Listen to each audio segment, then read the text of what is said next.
Division Sales Manager for Dorrance Supply. We provide Pioneer and Pioneer Elite products to the AIN group. Any purchases through Dorrance Supply count and accrue dollars directly toward the group and supporting the group, so that's just important to note. I'm happy to have Bob Pete here from Pioneer Electronics. He'll be going through a general brief overview of the State of the Union with Pioneer. In addition, he will talk a little bit about some key features. We won't, since it was a small group here, we're not going to do death by PowerPoint, so we'd like to keep it open, loose, and interactive. Definitely don't want to mire you down in too many specs and whatnot. We want to talk about business and how we can grow our business together. Can you click on to, do you have the controller? Yep.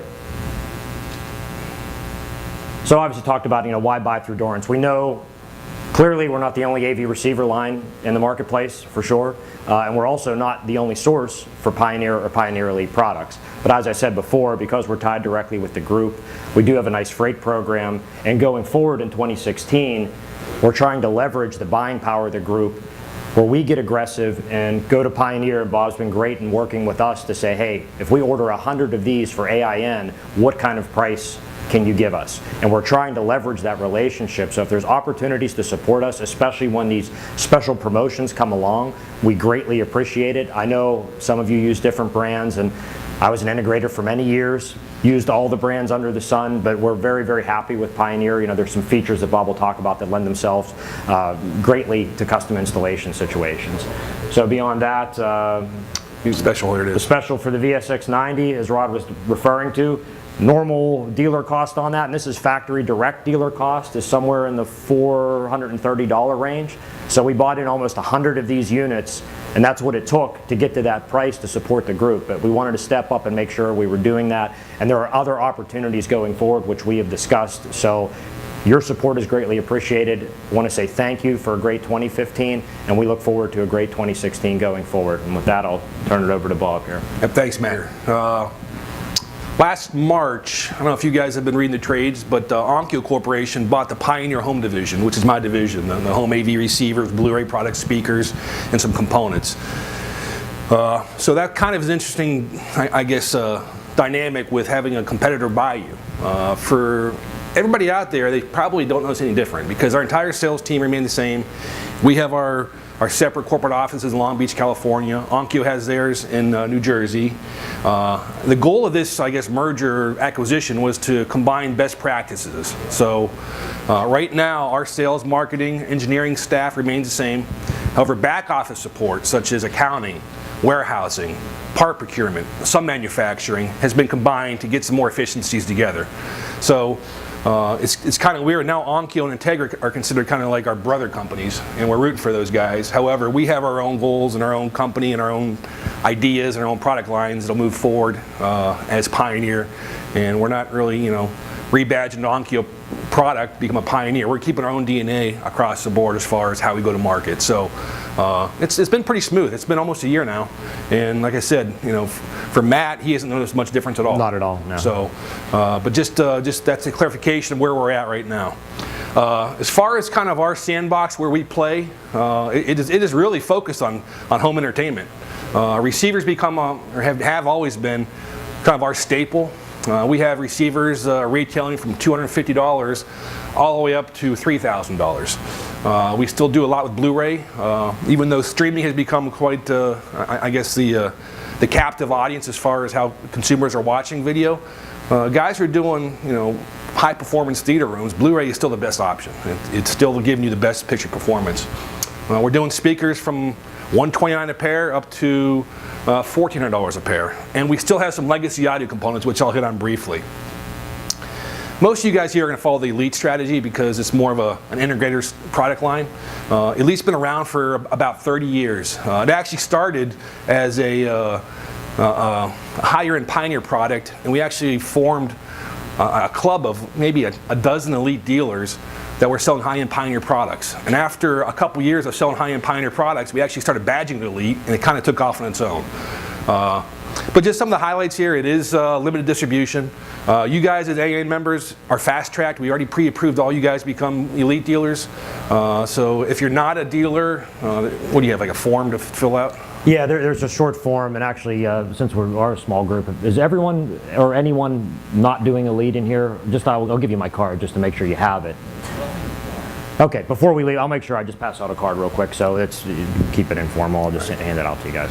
So anyway, I'm just going to hit a couple of these features, but Rod mentioned the custom features. So one of the big things that we understand is the control side of things. So we are certified by all the major control companies. We have Control 4, AMX, Crestron, Avant, RTI, Universal. We have 12-volt triggers. We're full IP command set from all the Elite products, as well as RS-232 control. So all the Elite receivers have that functionality built into them from the box up. We're also doing some stuff as far as just technology and amplification. We're the only receiver out there now making Class D amplifiers. Our upper end receivers, our flagships, are all Class D. It's just a great solution for integrators because it gives you two basic things. It gives you, number one, tons of power, and number two, it's very efficient, so it doesn't run as hot.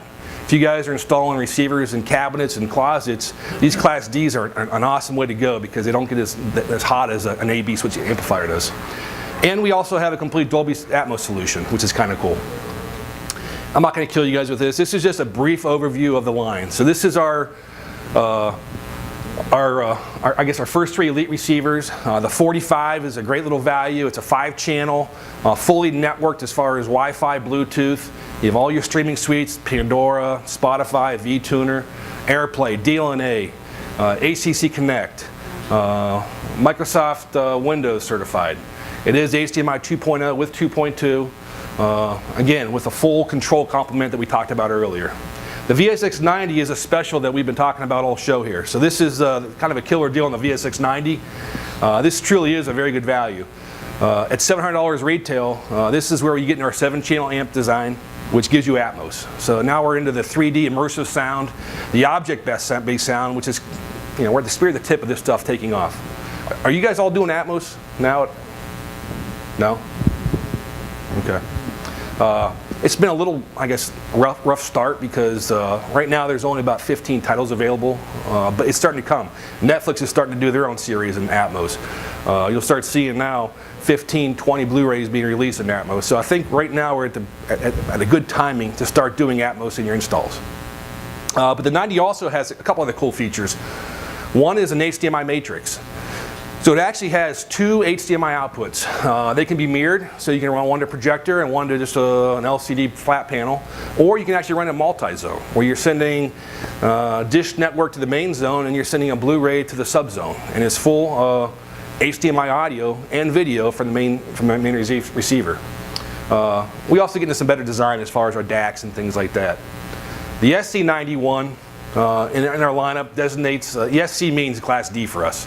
So this is where you go into Class D3 amplification. So if you are doing those installs that maybe a little tight, ventilation isn't real great, or it's a pretty demanding theater, the 91 will put out a little bit more output than the 90 will, and it's a great design. We ran this all day during the product showcase, and it was still, I was having guys come by and we were talking a little bit about the digital amplification feature and how it benefits custom install, especially when you have heat signals and you could lay your hand on it. It was playing all day and at a reasonably high volume because the room got busy and crowded, so we had it cranked up a little bit, and it was barely warm at best. So it's a great feature. Again, as a former integrator, I wish I had that back in the day when I was still doing it. So. Yeah, in Class D, especially we go into now we're into multi-channel, like object-based Atmos, DTS-X.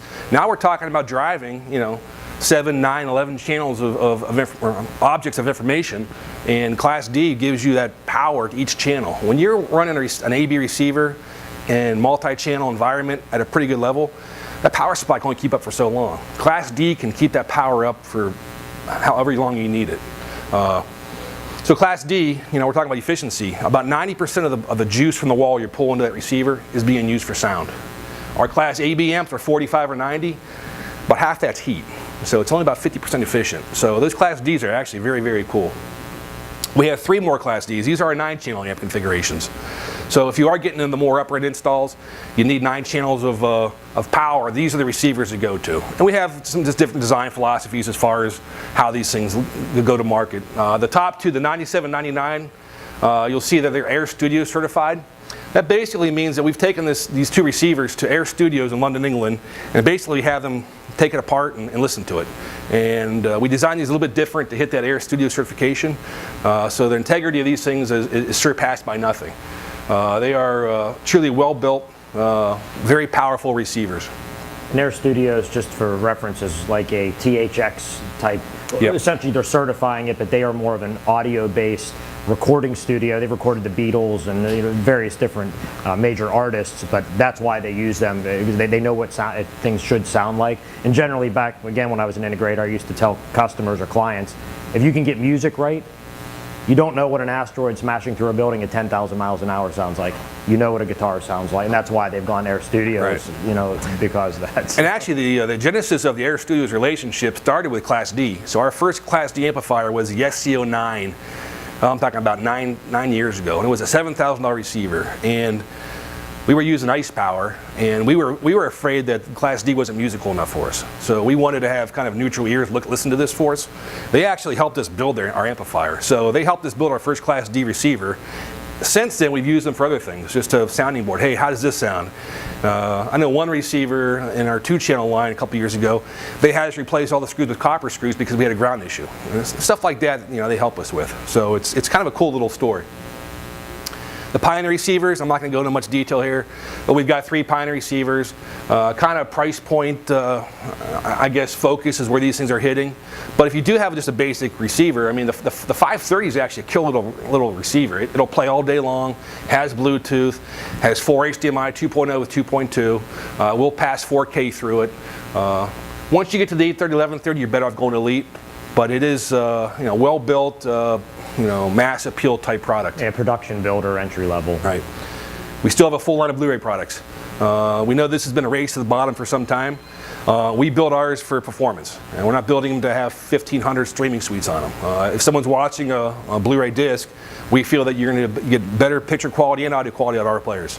The bottom 2, the 85 and 88, are our flagship references. Those are actually built for audio as well as video. So audiophiles, some of these guys are using this for transports and things like that because they're universal players. They'll do SACD, DSD, they'll do DVD audio, they'll do everything.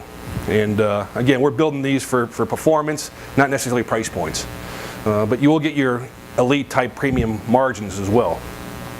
Speakers, we're selling a ton of speakers. These are just traditional value speakers here. Those little bookshelves in the middle, they run $129 a pair. They are everywhere. Best Buy, Amazon, all the .com guys sell them. We sell a ton of these things. It's a great value. They've got a great following in AVS forums, all the different reviewers as far as how they sound. The guy who built these things is a guy named Andrew Jones, who was in charge of TAD Laboratories for us. So his day job was building $80,000 speakers. TAD happened to be owned by Pioneer, and we stole him a couple of years ago to design a project, which was this, to design a very, very, very great sounding speaker at an affordable price point. And Andrew designed these for us, and again, we sell a ton of them.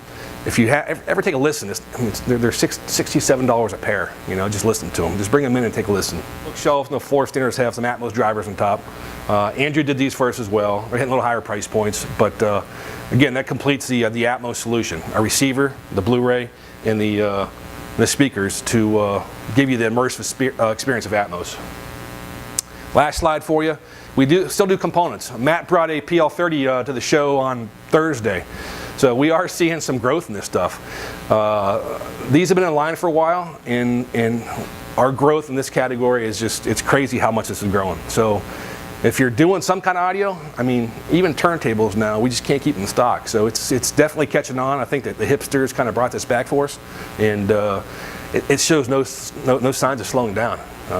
It's a shocker for us. Not usually our channel, what we all do, but still I'm surprised. We also do retail. We do various other channels, rental, but in the retail channel, I brought in 3 or 4 or 5 of these things thinking these things are going to sit on the shelf. We sold them out in the first month. Then I ordered a dozen, sold them out in the first month. It's just wild to see it coming back anyway. All right, so that's what I had for you guys. You guys have any questions?